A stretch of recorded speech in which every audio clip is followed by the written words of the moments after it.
masasabi mo sa mga artista na tumatakbo para sa pwesto ng gobyerno? Parang okay lang naman yun, kaso lang sana wag nilang gamitin yung kasikatan nila para lang. Tapos sana magampanan nila if ever manalo sila, ganun. Iboboto mo ba yung mga artista na tumatakbo?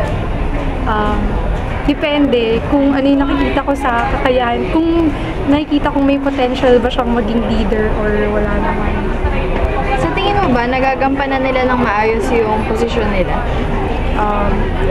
Siguro naman, siguro binabalance nila sa sa pag-artista at sa pagiging politiko. Sino ba yung mga kilala mong artista ng politiko?